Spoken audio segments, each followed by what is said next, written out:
30කට විතර මේක සීමා වෙලා තියෙනවා. අපිට මේ හරියට බලා ගන්න පුළුවන් දූපත් 5ක් විතර. මම මේ 5ත් අයිලාට කියලා දෙනවා. මේකත් දූපතක්. අපි අර පාස් කරගෙන ආවා මේ දූපත. අර පොට්ටුවට අපි නැග්ග තැන ඉඳන් එහා පැත්තේ දූපත. ඔව්. මේක තමයි මේ තියෙන්නේ. මේකේ නම ගල්මන් දූපත. මේක සාමාන්‍ය පවුල් 170ක් 190ක් විතර ප්‍රමාණයක් ජීවත් වෙනවා. මේ දූපතයි ගොඩබිම සම්බන්ධ වෙලා තියෙන සිනිති පාලම. සාමාන්‍ය වාහනයක් ගෙන්නන්න පුළුවන් පාලම විතරයි මේ දූපතේ ගොඩබිම සම්බන්ධ වෙලා තියෙන්නේ. මේ දූපතේ ගොඩක් කට්ටිය කරන්නේ කුරුඳු වගා කරලා ඒව තල්න එකම තමයි. ඔබ දන්නේ කියන චරිතකුත් ඉන්නවා මේ දූපත ඇතුලේ.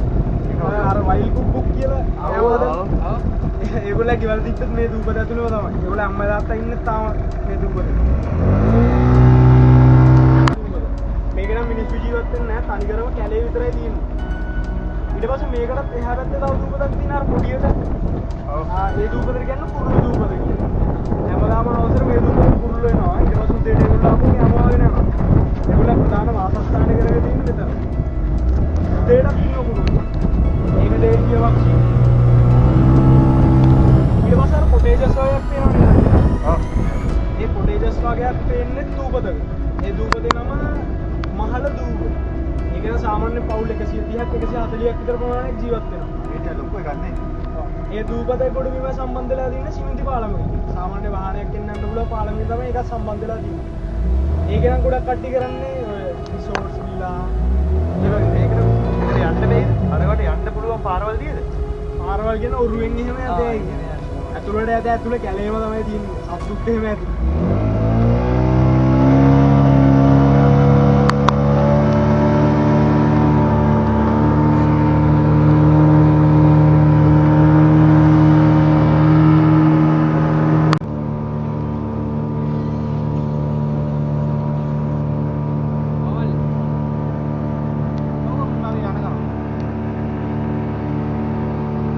ඉස්සරකාලින්ම පවුල් 3ක් විතරයි ජීවත් වෙන්නේ.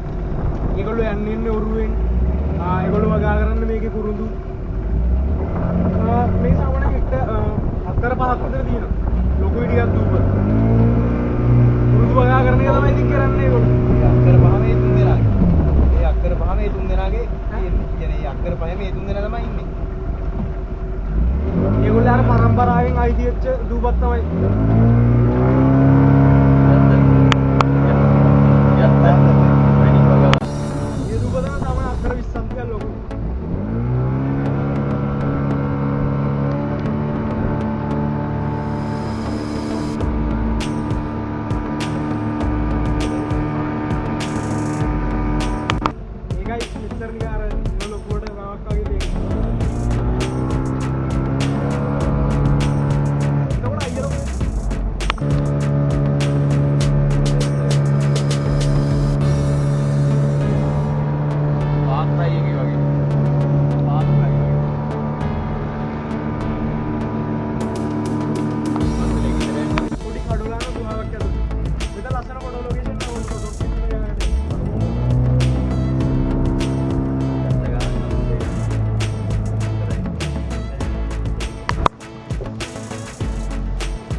මේ දෙකේම මුත් ජීවත් වෙන්නේ. යන්නේ කොහොමද මේක පොට්ටුවේ? ඔය කැම්පින් කරන්නේ බඩු ටික දාගෙන ඊට පස්සේ මේක ඇතුළට ගිහිල්ලා උඩාරන් ටික ගහගෙන ඉන්න අතන යන්න නෑ ඊට හැවෙද්දී දින පොඩි නිකන් උඩට යන්න කෑල්ලා. නිකන් ගලකින් වගේ යන්න උඩට. ගල් තලාවක් උඩින් තමයි යන්නේ. සත්තු කියන්නේ භයානක සත්තු නැහැ ඉතින්. අර කැම්පින් යන්න බෑ. පුළු ඒක ඇස්සෙන්ද දැයි මිනිස්සු එහෙම ලොකුවට මිනිස්සු යන්නේ නැද්ද? කැම්ප් එක ගහගන්න අර වගේ දෙයක්.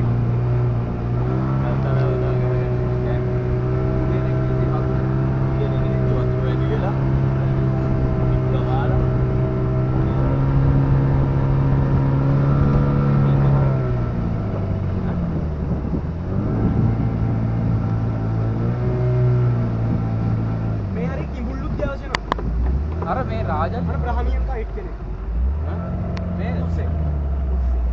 ඒ උස්සු වෙනත් මෙතන ගොඩක් ඇවසෙනවා. මොකද සර්පියෝ සර්පියෝ ඉන්නවා. දුපති කියලා එකට කියනවා. ඒක අර ප්‍රමාණෙත් එක්කත් කියනවා 7-5 කියලා. ගොඩක්ම කියන්නේ උඩින් බැලුවට පස්සේ තනි කරම 7-5 වගේ හතරේ සැඩයක් තමයි දුපති පේන්නේ.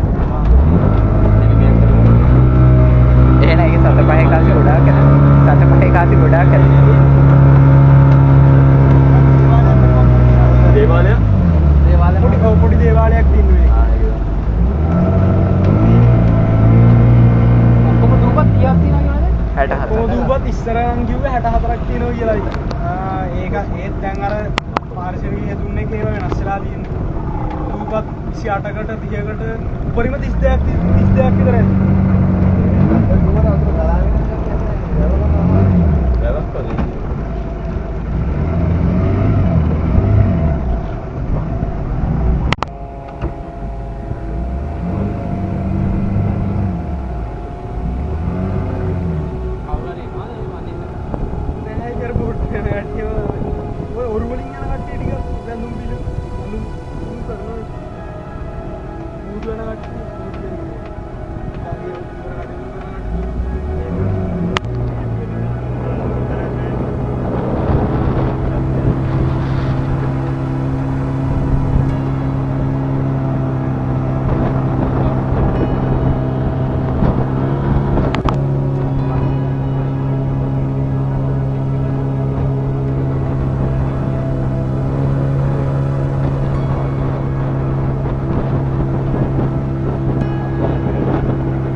පාලම තමයි මේකගේ තියෙන ලොකුම දූපතයි ගොඩබිමයි යාගන්න පාලම.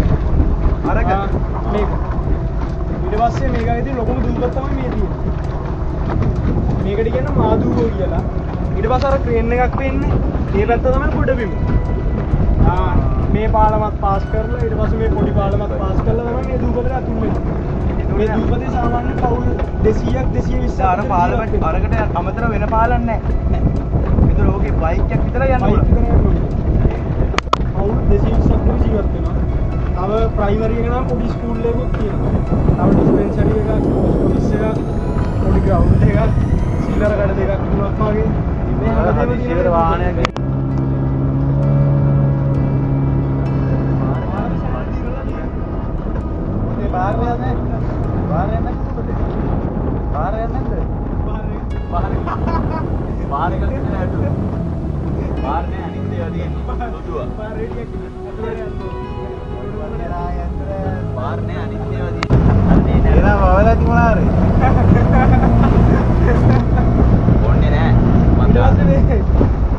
දූපතේදී එකම පන්සල තමයි මේ තියෙන්නේ.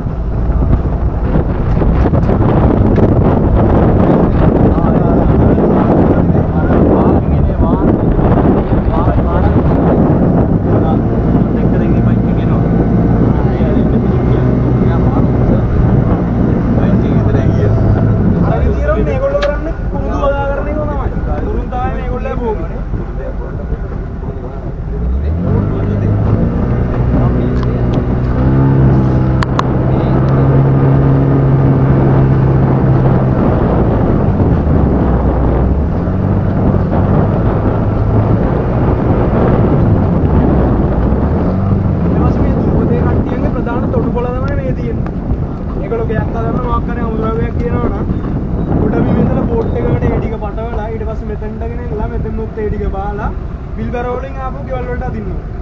එන කේස් එකක් ඉතින් ගයක් හදනවා කියන්නේ. ඔය සින්දි ගල්ලේම ගෙනාපු ඒවා තමයි ඔය. බිල්ලෙන්ට ගෙනල්ලා ඉතින් පෝට්ටුවට දාලා ඉවරලා හැරයි යනවා. අඩෝ